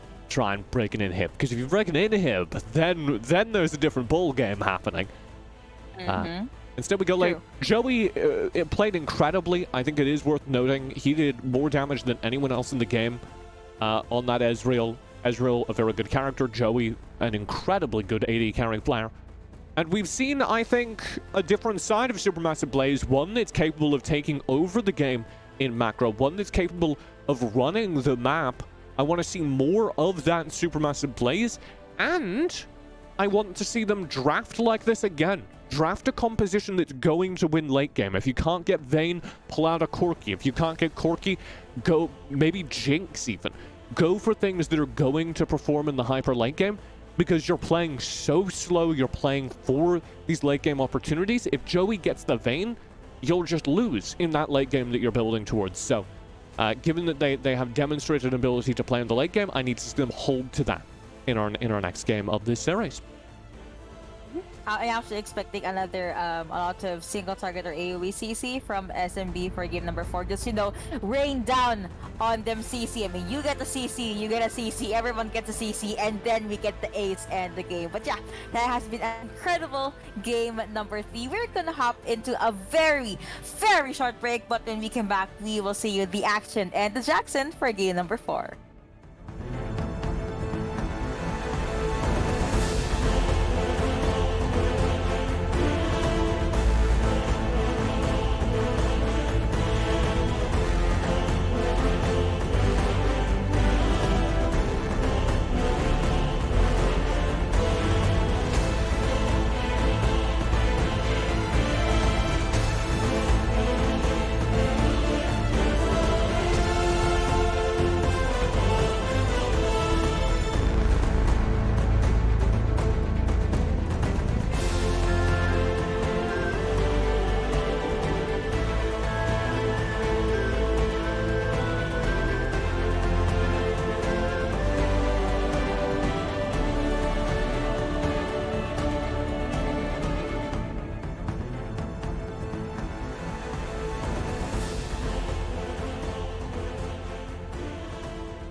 fantastic news for all the gamers in the chat.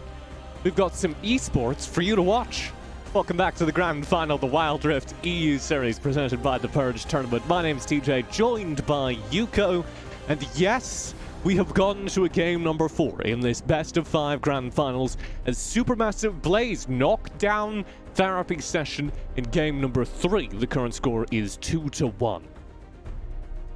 And actually, off camera, off stream, I was asking myself, now that Therapy Session is back into the blue side, is it worth it to have a Vayne first pick? I mean, these teams perform really well with their Vayne, and even though Galio is open, Galio is still pretty strong. But yeah, do you think the odds of us seeing a first pick Vayne is up for grabs? Yeah, I mean, we saw first pick Braum last time, just assuming that they would get the Vayne and that the Braum would be the character that was contested. And I think they'll learn from that experience, because the Braum prioritization is happening because they assume they would get the Vayne. But it shows how much they weight that bottom lane, how important they think that bottom lane is. Vayne is really powerful in this series, both because she's an incredibly strong character, and because she's an incredibly strong character in the late game specifically. And neither of these teams are quick teams. Both these teams are winning games over the course of a full 25 minutes. And if you can rely on the game going 25 minutes, Vayne is going to be maybe the most powerful character in the game. It's probably why we're seeing a lot of Riven bans too. I mean, Riven in the late game, whew, very scary. I mean, we've seen SEA teams, maybe Team Secret, I think Riven was used by Azar, and he has one scary Riven. But now going back to the EU region and looking at the bans, it will be Ziggs, Wukong, and Riven for Therapy Session, and for Supermassive Blaze, it will be Kha'Zix, Ahri, and Diana. Lulu is now open. Yeah, Lulu is open. I wasn't a giant fan of the Lulu, I think. Because the strategy you go is you go Lulu, Braum, Vayne. The problem with that is that you need another tank. You need somebody, I think, in the jungle, Nunu or Jarvan, to be a third tank for the team so that the Lulu doesn't just get bullied during the early game. And then you're presumably running that Lulu in mid, and the whole team needs to, like, save the Lulu during levels 1 through 3, because before they have wild growth, Lulu is just getting bullied, getting shoved around in the mid lane. Yes. So it's hard to execute. Some of the best teams in SEA do it, but I think both these teams have struggled with the Lulu and their team compositions, so I'm not a giant fan of the Lulu right now. Not to say it can't work, but I would prioritize the key tanks. I think Jarvan, I think Braum are very powerful, and they should be the key focus, because it isn't just Vayne that you can run as a late game scaling AD carry. You also have picks that you can pull out like the Corki, like the Jinx, that can play to that late game. So there's options there, which means that the actual point where the champion pool squeezes is viable tanks. Because there are only like 5 viable tanks and only 2 that you can run in the jungle, that being Nunu and Jarvan. So that should be, I think, the highest priority coming out here is the tanks. But I do expect the Vayne to be boosted above that priority because people have been running really good Vaynes in this series. Especially in this region, I mean, it's all about that Vayne, and a bit of a small spotlight that was put onto J4 in the previous game. But yeah, before we hop into game number 4, we mentioned that we are expecting a somewhat similar lineup for Supermassive Blaze, given that they had an incredible run with their previous draft. A lot of CC, single target, even the AoE side for Therapy Session.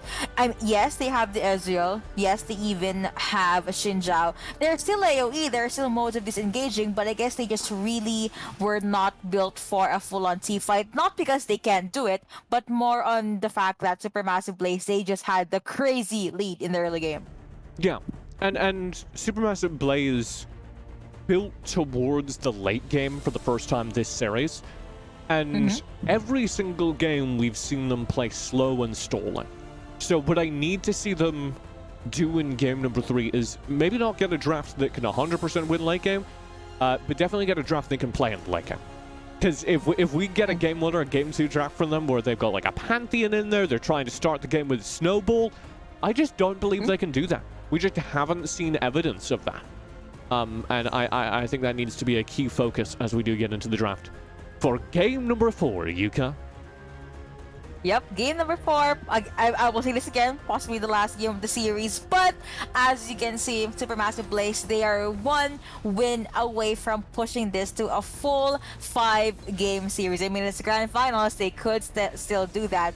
Also, whenever I hear the word snowball now, I kind of think of Nunu and Willow. Now that they're in the rift, right? Like, they need to snowball. Thinks about Nunu. They do need a snowball. EU does not run Nunu, and I think that needs to be fixed. I think people need to start pulling out the Nunu. The other thing that we never saw in Southeast Asia, but we did see in EU, was Mundo. Yeah. EU ran Mundo jungle for a while. LATAM actually runs Mundo in the top lane quite regularly. Would love to see some of that. That's another one of those tanks that could be pulled out here. Priority does go to the Vayne, as I predicted. It gets first picked here by Supermassive Blaze, and they pair it with the Lulu. I said I wasn't a giant fan of that. It's because Lulu by herself is not a viable tank in the early game, so I'm looking for more tanks to come out alongside this Lulu. I think you need to pay attention to things like the Braum, like the Jarvan here in order to really set up for the Vayne. For the Vayne, I mean, J4 is available. They will most likely lock that in. They do not have a jungler just yet because for the side of therapy session, they pick up the Kaisa and the Vi. Vi will most likely just try to bully Vayne or Lulu here. But okay, right on cue. They do pick up J4 and Renekton. Single target CC plus lockdown. They are still running that protect the queen composition, but I like the adjustment for therapy session this time around. You have tidal wave and Twisted Fate, please lock that in. Okay, you have single target CC, you still have the gold card. If that connects, will most likely be an easy bubble for Nami. Yeah, so this is almost a full pick comp. There's a little bit. This composition that is being run by therapy session would be much stronger if it had a Varus instead of a Kaisa, because the Kaisa has no stun, no CC of any kind, and this is a Nami Twisted Fate composition. This is revolving around the stuns. That's why you've got the Vi and the Camille in there as well. So a Varus or a Senna would be slightly better picks because they would have the potential to do early game roots and CC and then scale towards the late game with their poke. Having said that, Kaisa will provide them early game opportunities if Joey can get that snowball rolling off of the gold card stuns. If Joey can find early kills, that's going to be a really scary team fighting threat. So the onus on therapy session is to find early plays on the map, use that Twisted Fate's map control, and lock out early advantage to Joey, try and end the game by the 15-minute mark. If they don't manage that with Orianna, with Vayne, they're going to lose. Supermassive Blaze will be able to win in the late game because they have so much damage just available should they get past kind of the 15-minute mark. So much power and so much damage indeed for the late game for a Supermassive Blaze. And you mentioned this, both teams, they love playing for the late game, and it looks okay. Notice matches there. Okay, all right. So jumping back into the draft, you guys did not see that. Hello, we're back. We are the casters for game number 4. What's good? But yeah, really good lineups for both teams. But Supermassive Blaze, this is a different version of the draft that they had in game number 3. But yeah, still protect the Vayne composition, plus that Cataclysm, which will connect really well with the Condemn.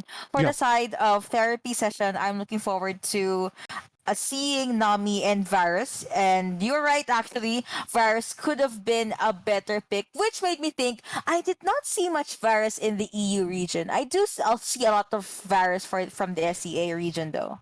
Varus was run for a while in Europe, but Europe has shifted towards looking for more consistent damage from their AD carries. Varus, the one thing he really sucks at is doing sustained damage. He's a single target burst character. So when you see the Varus Nami Twisted Fate comp, that's the core of what I call the pick composition. It revolves around getting rapid fire cannon on Twisted Fate, landing a gold card, and then hitting him with Chains of Corruption, hitting him with the Nami bubble, hitting him with the Varus arrow, getting the kill. When you see that composition run, it kind of needs to deliver on those burst kills during the I would say 10 to 15 minute mark. You need to earn a really massive advantage during that mid game, and if you do that, you win the game. It's really good. But if you don't do that, then it gets very hard to win the game in the late game, because Varus can't pump sustained damage into tanks. He can't shred through tanks' HP over the course of a longer team fight, which becomes a problem if you're running into a front-to-back composition that has a whole bunch of tanks, because you can't get past the tanks. You can't access the backline in order to start landing the gold cards, to start landing the CC chains. So that's I think why EU steps away from it, because EU is either running full damage rush, and in which case they're trying to win through the early game, or they're running front-to-back team fighting with tanks. And the pick composition and having the Varus there is a little scary, because if you don't find your window, then you get to a late game where you just don't do anything. Varus also kind of easy to be caught out with. I mean, imagine a Vayne with the tumble right behind you. I mean, you have a bow and arrow. What am I gonna do? She also has a crossbow, and all the problems. I came here for archery class. What do I do? So Friday, you get that meme, someone's chasing you, right? That Spirited Away meme. But yeah, so we will be having a redraft. Calm down, everyone. I know you guys are excited. We are too, but we can cast if there's no game. So if you're tuning in just now, you're too late. It's game number 4. What have you been doing? But we have an amazing series, and I'm still happy you made it in time. Still gonna be Supermassive Blaze up against Therapy Session. DJ is not happy with your late channel. though. I don't want to see you. Mm-hmm. Now is a good time. And then the viewership died. I dare you. Now is a good time, whilst we're waiting for this game to pick back up, to thank the organizers of this tournament. This is, of course, run by the Purge Tournaments. You can find them on Twitter at Purge Tournament, or at their Discord, which you can find by writing !Purge in our Twitch chat.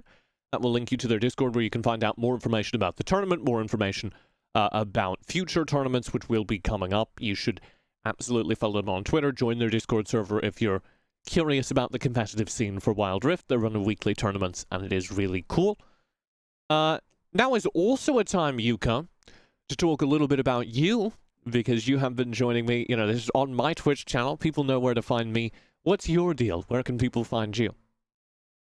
My deal is I just shoutcast while you're just kidding. To those who want to follow me on my socials, my Twitter is at YukoPH, Instagram at YukoPH, FB page YukoPH. Consistency is key when it comes to these social medias. I'm esports TJ everywhere, which is great.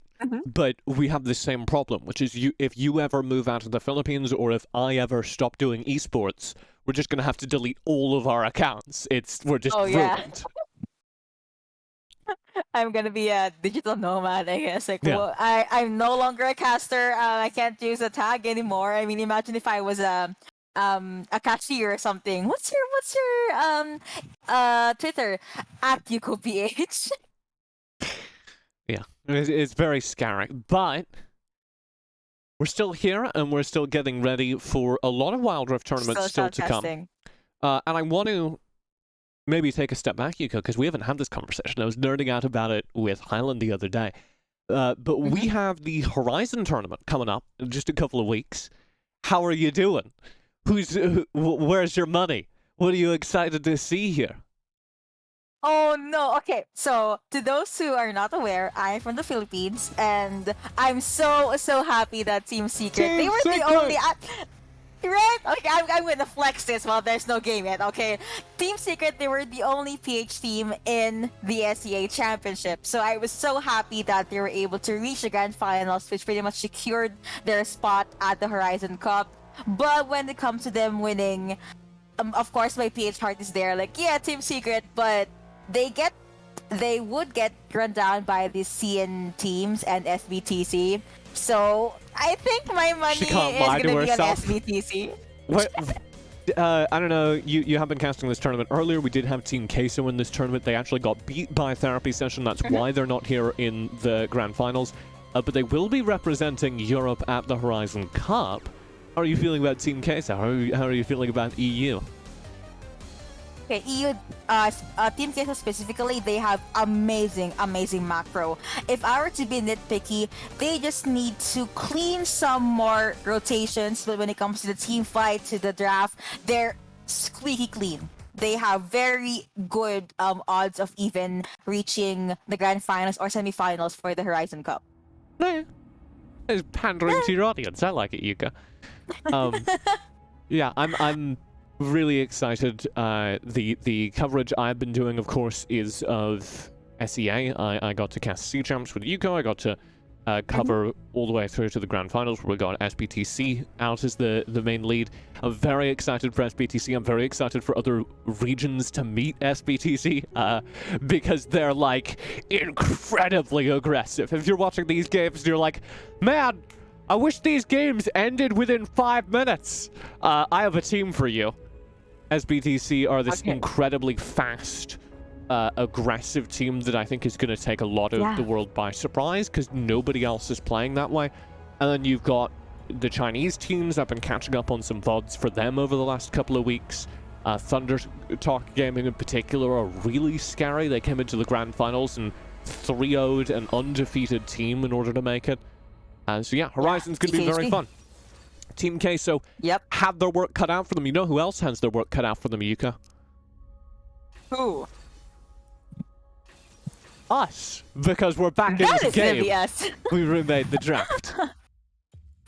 Yep, so the bands are still up there, so I think it's gonna be the same. Yeah, we're just running back the draft. Unless they wanna do something crazy, which I don't think they should. Oh, he locked in Seraphine. Okay. Oh, interesting. That's new. Seraphine ADC most likely. Yeah, it will be a Vi in the jungle for Supermassive Blaze side. It will be a Renekton plus again a J4. Yeah, I don't think we will be seeing anything different. Maybe the Kaisa pick was wrong earlier. It still have ring, but yeah, it's gonna be a J4. Yeah, maybe that was why we did the remake. Oh, is this a Seraphine Sona bottom lane? Okay, Yuka. I love this. I know you like this setup. Tell me about it. Okay, so for those who do not know, I mean, just kidding. Of course, you guys are aware of this. So the Sona Sarah bot lane duo for the bot lane, nice. This is my 4:30 a.m. brain. So smart. Yeah. They are very strong in the sense that they have a hell a lot of CC, and the idea here is they fight while they take a step back. And who's the perfect ADC for that? Lucian, which will of course go over to the mid lane, but he will be the main damage dealer later on. He will have the culling, so you will have encore, crescendo, healing / sustain, and then a lot of consistent damage from the culling. You will also have Vi for the early game pickoff as well as Camille for the early duel. So honestly, I love this surprise draft from Therapy Session. Yeah, no, this is, I think, a really interesting take. They have a ton more CC now. And then Sona Seraphine will scale to the late game. That will match what the Vayne can do in the late game if they can get there.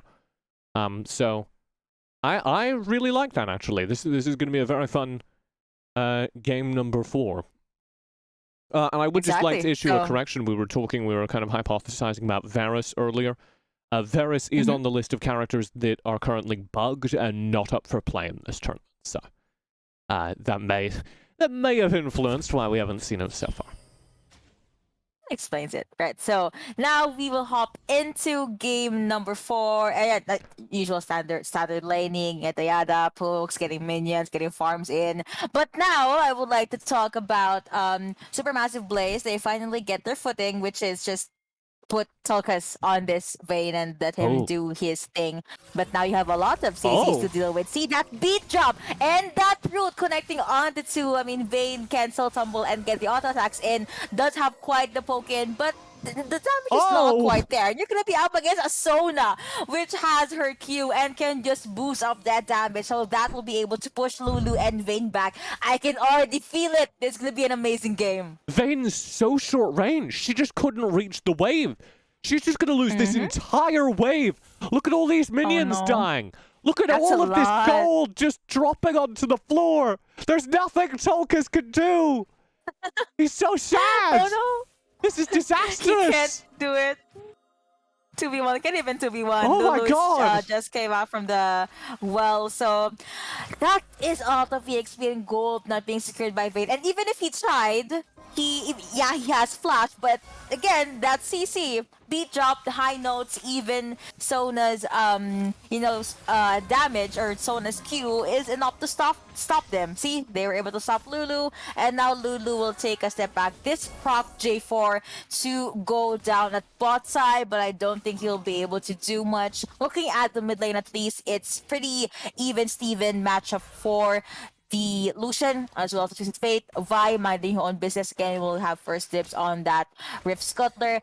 But for the Baron lane matchup, Camille will be able to shove in Renekton. He's now under turret.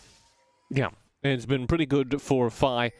I'm just amazed, like, Tolka still just hasn't had access to wave. Look at this, they're refusing to kill minions here because they want this wave to push back forward. This is such good lane management by Joey. I am in awe. Good. I'm just staring at the bot lane right now. I mean, that's the perfect early game for a Sona Sarah lineup. Personally, I don't like it, even though I did see Team Secret run it because they're very vulnerable and very squishy. But you know who else is squishy? This Camille, because the red team was able to get that first blood and just push Camille back 6 feet underground. And it looks like Supermassive Blaze, they have quite the lead up top, even though their ADC is quite struggling at bot lane. Very, very slow start to this game overall. That first blood does benefit this late game draft, but it's not going to mean much because it is just the Twisted Fate, and the Twisted Fate having damage is good, but he's not going to be a major damage dealer in the late game. And that's where this game is going. Failing just some kind of takeover by Nacris, this game is going to go full 15 minutes where Sona Seraphine are really scary, where Vayne's really scary, and it's going to be a slugfest between those two bottom lines. It will just be a fight or a contest of whoever gets to pull the trigger first, I guess. Fate now does have Destiny. I mean, he's sitting comfortably at this level, but already used it earlier on. The cards will not find their way on Lucian's face, so Lucian will be a-okay. But now it's time to prep for the first two major objectives, Rift Herald and the Dragon respectively. Like the previous games, I believe Supermassive Blaze will just focus on getting the dragons. Yeah, so dragons come up. Supermassive Blaze, as you said, did demonstrate a priority towards dragons, but they've reset too late. So without boots, it takes about 30 seconds. Sorry, it takes about 15 seconds to walk over to dragon from spawn. So with a 5-second recall timer and some time to reset, you really want to be hitting that reset button at around 30 seconds before the dragon spawns for first drake. And Supermassive really took their time there. So they arrive a little bit late to this dragon. They don't have control of the river. That scuttler is going to get taken away from them. And this is a very, very hard dragon to fight for Supermassive. They're going to have to brawl for it. They will have to let it go. And recalls or resets for Sona and Seraphine as well. Seraphine being able to pick up that Ludens Echo and Tear of the Goddess for Sona. Vi will just I thought she was gonna prioritize the Rift Herald, but they just power through it, and instead they want to get first a blood turret. I mean, Camille got first blood. Now they would want to get the turret in their pocket, and they're able to do so, which leaves Supermassive Blaze with this dragon non-contested. Yeah, and a play up top as well. They're gonna shut down Lonely Kid. Oh, he gets one! Barely! The Dominus taking over in favor. A very good kill for Supermassive, but they're going to lose out on the trade. That's turret plus Rift Herald. They must get this turret down bottom back over. They will, yeah. Looks like no one will be able to go over there. Destiny is available. I don't think his Fate will use it to go over to the bot lane side. Looking at the mid lane, you have 3 champions powering through, going in with the siege. Shelly has been summoned. Gold card currently onto Sona, but now Vi will just punch J4 right in the face. Cataclysm has been used, but the encore and that crescendo. Beautiful also, but apparently will the same be enough? It will be a no because Sona gets bursted down. Now the wild growth has been used onto Vayne. Sarah does get the kill onto J4. Now she's got no it's going to mana. be a full 3v3 carry, no mana indeed. You have the heals, you have the speed boost, but still supermassive Blaze will take a step backward, smiles on their faces. 2-4 on the scoreboard, but the gold lead is in favor of Therapy Session. Yeah, gold pretty even. Therapy Session do have a slight lead, yes, in the gold, but also in the map, because that mid turret being down just unlocks all of these future dragons.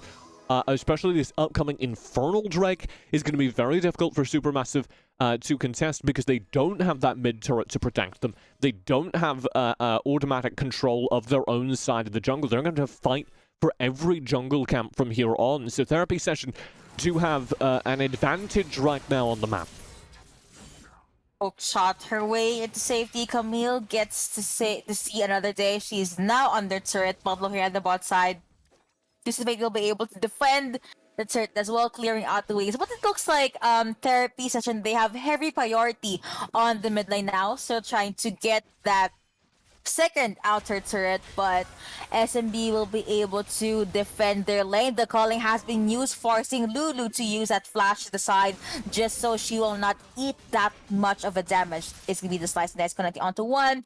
Adaptive defense is being procced, as well as the hook shot for Camille. Still pretty much a-okay, but now the movement of Therapy Session is they have this 4-1 setup, which they would want to go with Siege, try and either get the turret or maybe catch someone off guard, especially either Twisted Fate or Vayne. A lot of damage being taken by Camille, but she is a-okay. It looks like Renekton has the upper hand when it comes to damage. Look at this roaming squad. Whenever you run a Sona composition, this is what you want to do. Because your biggest advantage is in the form of Sona's AoE damage buff, that blue aura you're going to see occasionally. So whenever there's a team fight, look at where the Sona is, and look if she's providing a damage buff to the entire team. If she is, it's almost impossible for that team to lose.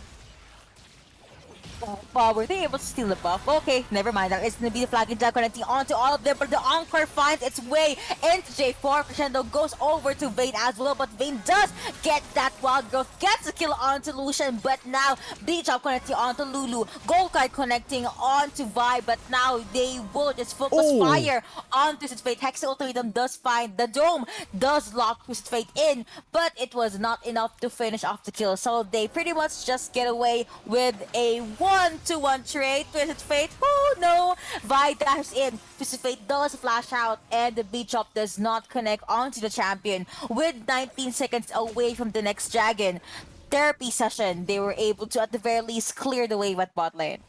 Man, Tulkas, what a performance there. Flashing past the fight to get the kill onto the Lucian, yes, but then also delivering in the middle of that fight with a condemn that knocked Fi out of his Hextech ultimatum, cancelling the Hextech ultimatum and saving Nacris's life. Incredible presence of mind in the middle of that hectic team fight to land the condemn, to cancel the ultimate to save his teammate. Now we fight for the Elder, the most important dragon in the game. Bambi offering frontline damage. Tulkas with first item complete, Blade of the Rune King complete. This is going to be a very hectic team fight. They need to be careful because Encore and Crescendo is available. Encore connects on the 3, but then the calling is there as well. Has to finds her way into Twisted Fate. Now that is maybe the kill going over to Camille. But look at the sustain. Look at the burst. Look at the damage. Look at this Lucian go. Dominance being used by Renekton, but looks like he will not be able to survive that one. Lulu does get bursted down at the mid lane. Oh, I stand corrected. I thought he was gonna survive, but okay, Caster's Curse, a shutdown on Renekton, an ace in favor of Therapy Session, and a non-contested Infernal Dragon to beat. A very big team fight win comes out there, and Therapy Session managed to blast through. They're going to get this Infernal Drake, and you do have this Rift Herald number 2 up, so we'll see if Supermassive Blaze can contest it. In their ideal world, they win this Rift Herald 2 fight and manage to turn the game back in their favor. You want to dump gold into your vein at this point, especially after they died in that last team fight, not really accomplishing much. Tulkas is on the brink of being able to do damage, needs third item, given that they went for Static Shiv. So every little bit of gold you can give to Tulkas matters. Catechism finds their way into therapy session, but then look at how they're Tulkas! trying to separate the fight. Tulkas with those micros able to get a kill onto Lucian yet again. RIP mid laner for therapy session, and it looks like Supermassive Blaze, they will have first dibs on this Rift Herald. It will be non-contested because therapy session will just raise the white flag. Yep, very well played. As you called out very correctly, there's been so much focus in onto Yamid. The mid laner here, okay, playing the Lucian. Okay. As Supermassive Blaze finds another wild kill up in the top lane. They're going to dump that Rift Herald into mid, which doesn't make a whole lot of sense. But they'll get the turret up top regardless, so it's still gold in the bank account. We'll see if they can go for 2. Man, just the trades, the back and forth of this team fight. Like, I do not even know where to look at this point, but the Colin will be able to clear the wave. There is a crescendo, but I don't think we'll reach them. At the very least, the Anchor is not yet up. So they are on chase. You have Sona and Sarah for the speed boost, and J4 does need the flag and drag, but he ate a lot of damage by with the assault and battery. Finds their way into Renekton. Killing speed going over to Joey. J4, again, another flag and drag, and it's looks like a Supermassive Blaze. They will just set. They are rather dead set on this reset. Yeah, Supermassive Blaze get over aggressive there for the second turret in the top lane, and they waste the Rift Herald doing some turret plate damage and not a whole lot else in the mid lane. If they'd synced that up a little bit better, if they played more efficiently around that Rift Herald, I think they could have gotten something done there. So I'm a little disappointed in Supermassive's performance, but they do still have an advantage here. They do still have a mid-game power spike. We'll see what they can do with it. Dome after dome. Camille a tad bit in too deep, but she does have hook shot to be her lifesaver there. It was not taken down by J4. At the very least, they know there is no more Cataclysm. But also, it was at the expense of a Hextech Ultimatum. I believe they were not able to survive that duel there. Now Renekton's pretty much alone. Vi with a dash in. Also has GA, so she will have the second life if ever she gets to eat a tad bit too much damage. Baron is already up. And therapy session, they are scouting the area. Hello! Walter finds her way into Renekton's face, but Renekton will be able to slice and dice his way into safety. Yeah, and we are only one more drink away from the Infernal. We do have an Ocean coming up, and then we get into our Infernal. And with the drakes evenly split, it's not a case of, hey, Infernal's going to end the game here. It is certainly a game-winning objective, but both these teams play so well into late game that it doesn't matter as much as it usually does.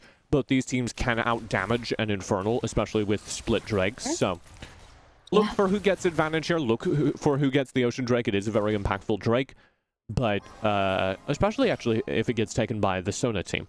But I don't expect it to be game-deciding at this rate. There's the pressure. Supermassive zoned out of the dragon fight, and this is where that mid-turret being taken down early matters, because they don't have the turret to play behind. They don't have the safety of that mid-lane turret to use as a reset point, and they've got to just hide in their jungle, going for the fight after it gets started. Here we go. They do not have the safety net. Indeed, and it looks like it will be a non-contested dragon unless they seal it, but apparently it will be a no Catechism connecting onto one. Now the Anchor found its way into their opponents, as well as the Crescendo being used by this Sona. They are isolating Twisted Fate, but with that, it looks like therapy session, they'll be able to get the kill onto Vayne, gets the kill onto Twisted Fate. Lulu is heavily focused by Camille, and she will say goodbye. Oh, near enough, Polymorph, but he said, Lulu, the outplay, maybe? Okay, at the very least, it was a fair 1-to-1 trade. That was a very good Polymorph, and she does not have heal earlier, so Lulu survived that one pretty well, as I'd like to say. Yeah, wild fight. Tulkas goes down yet again, though. And that's really harmful, because Tulkas needs to be your major carry. Tulkas is going crit with the Infinity Edge completed. That'll be most of the crit that they need in order to fight in these team fights, but they don't have Wit's End. They don't have the lifesteal items that you'd normally look for on a Vayne. So their sustainability, their survivability is much lower, and frankly, that feels like an itemization mistake, especially into how much heal there is in a Sona Seraphine comp. Also harping on itemization, there is exactly one heal cut item right now. There is an Executioner's Calling on Lonely Kid, and that is the only anti-heal that has been built by the entirety of Supermassive Blaze into a team that has Sona and Seraphine. Frankly, you need to be building that Executioner's Calling on multiple players. You need to be building Morella Nomicon here for Twisted Fate as his next item. Now, looks like we will not be seeing an itemization, or maybe we'll see that adjustment later on. Renekton still being able to keep Camille at bay. But now, Supermassive Blaze, I like this. They come together, four of them together. They are hunting for me. Wait, I thought they were going to focus on either Sona or Sarah, but then I remember they're a dynamic duo. So they're not going to be seeing one separated from the other unless they're able to pick someone off first before they go with that fight. Speaking of fight, Renekton is heavily focused on the Camille. Destiny has been used, Dominus being used by Renekton as well. Hexing Ultimatum being used, and Camille is being safe with the third range. Now you have the assaulting battery being used on 2-1. Here comes the re-engage for the side of SMD. Knockup after knockup, CC after CC. Vayne is very, very strong, but then he got caught out by that beat drop. Now it will be a win for Therapy Session. Hook shot, tactical sweep. The red team, they are forced to back away, leaving the Bagram to Therapy Session. That's the tournament, I think. A series of mistakes for Supermassive Blaze as Lonely Kid goes over aggressive down bottom, and over on the top side, Bambi has a weird staggered engage, goes for a fight, doesn't go for a fight, recommits to a fight, and during that time, Tulkas ends up frontlining and dies. No lifesteal in the build aside from Blade of the Rune King, low sustainability compared to normal Vayne build, cannot take hits, goes down. That may be the entire game, as now you're Baron in hand of this Therapy Session team with the Elder only 30 seconds away. They're going to be able to use the Baron to shove those waves in, put pressure, deny any control of the map. It's going to be an uphill fight to even get within range of this Elder. This may be the entire game right here thrown by Supermassive Blaze. This may be it indeed. If I were to pick one word for game number 4, I'd use control. Because so much control for Therapy Session here. It took them quite some time though. We are at the 18-minute mark if my eyes are correct. I just got my new glasses. Hopefully I was correct. But yeah, 18 minutes into the game, it seems like finally they have the tempo. They are the ones just dictating what to do. And Supermassive Blaze, they have no other choice but to match the tempo. They cannot even do anything that they want. They can't even get this buff, man. A lot of damage has been taken by J4. They got zoned out by Therapy Session. It looks like this Elder Dragon will go straight into their pockets. Camille's also split pushing at the Baron lane. She is very much healthy. Anchor and Crescendo finds their way into J4. GA being popped. That is going to be the stopwatch being used by this Lucian. Camille still split pushing. Beat drop will not be able to root anyone, but killing spree goes over to this Vi. The first one to die is that Vayne, and Camille is going to be onto the base. Gets that kill on the Nexus, and your grand champions for this tournament will be Therapy Session.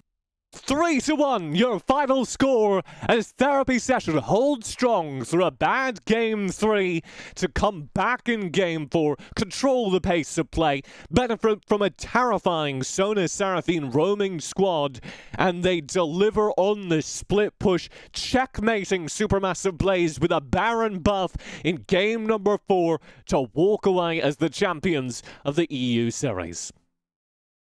I actually want to see if were they aware that Camille was split pushing, because they did not send anyone. They did not even send Renekton to Lonely defend Kid the was lane. coming back, but they had no teleports, and he couldn't back from the position, so he was just running back. I don't. I mean, they were just checkmated, because either they lose the Baron or they lose the game, or either they lose the Elder or they lose the game, and if they lose the Elder, they also lose the game. There was just no way to play that correctly. I think the only thing you can hope for is that you win the Elder fight dominantly and then get to back, because if you try to chase away the Camille, she just runs away. She's playing Camille, so there's no way you ever catch her in the side lane. And while you're trying to catch the Camille, they take Elder and end the game. So you have to fight for Elder and then just pray that you win it so dominantly you can go back. And that's not going to happen, but it was their best bet. They took it. Unfortunately, Supermassive Blaze do get taken down there. Unfortunately for Therapy Session, this mixed team, again, not with an organization, hint, hint, if anyone would like to sign them, beats Team Queso 2-0, 3-1's the grand finals, walks away as the champions of Europe. This is the sign, okay? If there's any org out there, you know, wink wink, we have a very strong team here. But Supermassive Blaze is a very strong team as well. Again, these two, among the directly invited teams, they were able to just kick everyone out of the bracket, and they were the ones that survived up until the end. They performed really, really well. We saw a lot of chess games, not from the draft up until the game themselves, but in the end, it will be Therapy Session winning with style with this Sona and Sarah. Again, the early game, they were able to keep Vayne at bay. A lot of minions that were not secured by Tolka's RP early game for the Vayne. And whenever there's a fight, for some magical reason, the beat trap would almost always find its way to Vayne. It's like Joey was saving that route for Vayne. Like whenever Vayne gets rooted, she gets just bursted down. And with the ADC down, yes, you have the burst from Visit Fate. Yes, you have the Renekton with the single target stuns. But still, this is a protect the queen, protect the Vayne composition, and most of the time, Lulu would use her wild growth on this ADC. With Vayne down, with a key ultimate down, it was just a huge problem for Supermassive Blaze. Yeah, that Vayne build not working out. I think the thinking was that you have the Lulu, so you don't need to worry about survivability, because the Lulu wild growth will cure that. But just into a Sona Seraphine comp, every single team fight is going to go as long as possible. They have so much healing, so you need that sustain. Yeah, rough game. A rough game for Supermassive Blaze, but a very good tournament. Thank you very much to everyone who watched. Again, this tournament was put on by The Purge. You can find them on Twitter, @Purge Tournament, or on their official Discord, where they are running more tournaments. So please do go ahead and check them out. You can find that again with the ! Purge command in our Twitch chat if you would like to sign up. My name has been TJ. This has been Yuko. Yuko, where can... Oh, my hand goes over. Look at that. Yuko, where can people find you? I got distracted there, but yes, it's at YukoPH on Twitter, TikTok. I don't use TikTok though. Instagram, and even on my Facebook page. For TJ, you can just use esports TJ to follow his socials. But thank you so much for having us cast the tournament and this grand finals. To the people from the PH as well, I've been seeing a few comments here and there. It's 5:30 a.m. in the Philippines. Thank you so much for tuning in and watching this with us. Right? Real gamer hours. So yeah, it's such an honor to be a part of this tournament. Hopefully we will get to cast more. But for now, this is gonna be it. Your grand champions again are Therapy Session. Looking forward to seeing more power teams from the EU region. For now, this is gonna be us saying goodbye and hope to see you next time.